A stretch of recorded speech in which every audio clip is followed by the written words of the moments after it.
Right. What we're doing is testing a 970 and it's on an 892. So it's not electronically reading, but it's doing everything it's supposed to do. This is a little known fact that since the punch card tells the bed what to do, if you select the correct buttons on the carriage, you get normal behavior even when using an electronic brother carriage on a non-electronic bed. I just finished some fair isle. Now we're doing some tuck.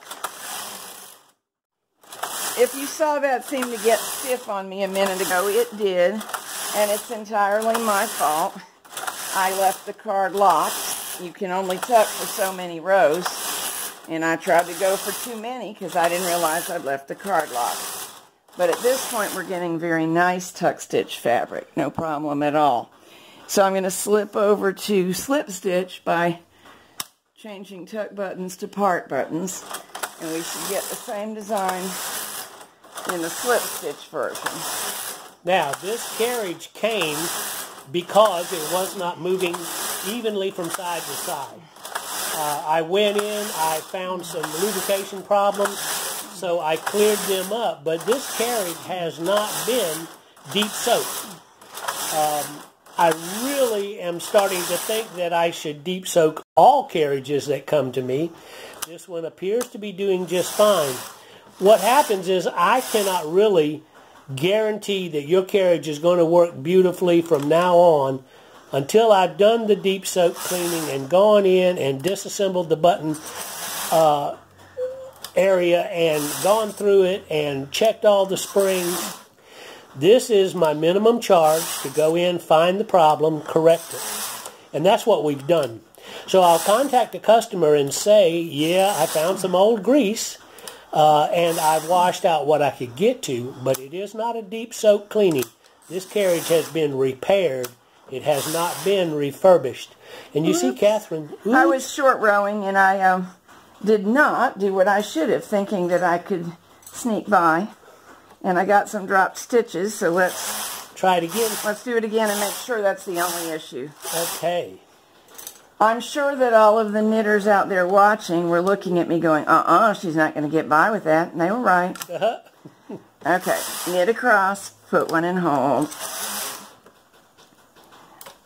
I'm putting increasing numbers of stitches in hold, and then I want to see, will the carriage knit them back from hold. Now we're having no trouble. I was also putting 2 in hold previously, which will make holes the way I was doing it. And I didn't mind that, but drop stitches I mind. Well, it just doesn't look like a thorough test when there's holes in the fabric. But as long as we know why that happened, and that it's not the carriage, it is the dreaded operator error. I have 2 options here. The first is what I'm going to do on this side, and that's go back to end the short rowing. And now, since I need to test short rowing on the other side, I'm switching back to H for hold. Okay. I'm not wrapping here, which is another thing that you would normally do to avoid holes, but I don't really care if I have holes from not wrapping. I care about the performance of the carriage. And it sure is moving smoothly. It's doing nicely.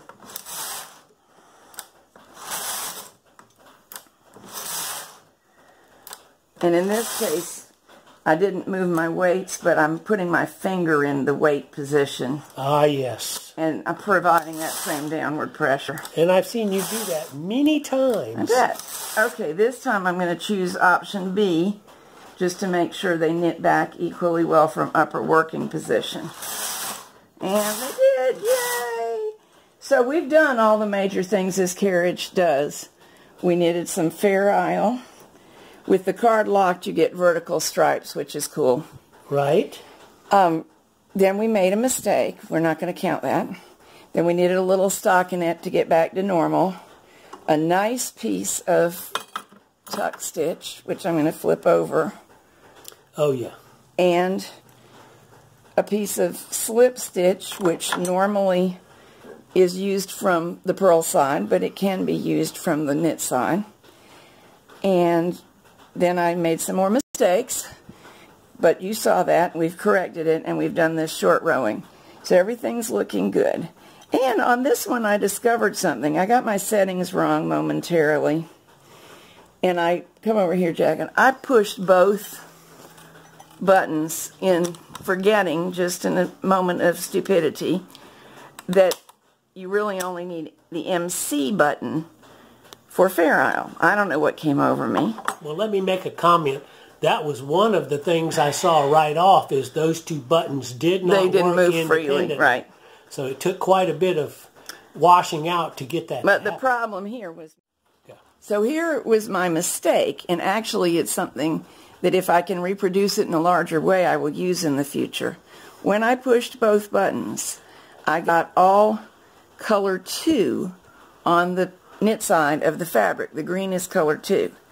And all color 1 on the purl side of the fabric, as though it's lined. It's much thicker and stiffer than usual. You can see the edges barely even roll. So I can see possibilities for this. It's probably in the manual. I've just never done it, so a little discovery. I can see reversible shining in the future. Yeah, serendipity has got me this time. Just a quick note, this handle doesn't match because it's been borrowed from another carriage. For some reason, this machine arrived without its handle. Or hardware. We're still testing this 970 just to be safe. I'm knitting a bigger swatch, and I'll show you what I did here.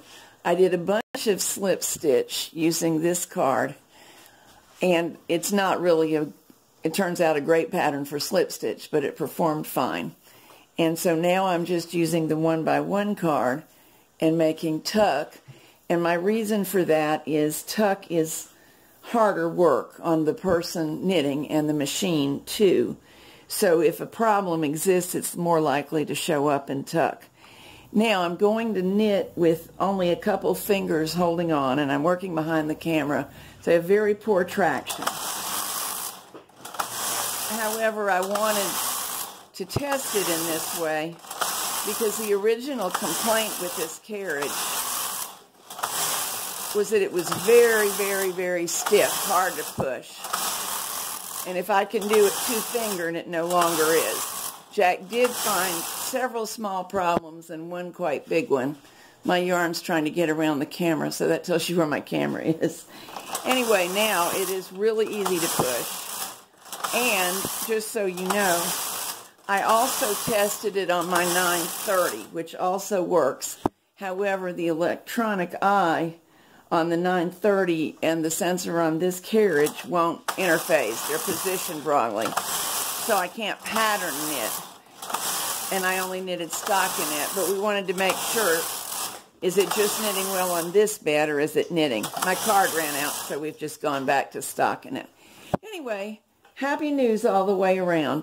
Do you have something to add? Nope, we should be ready for home.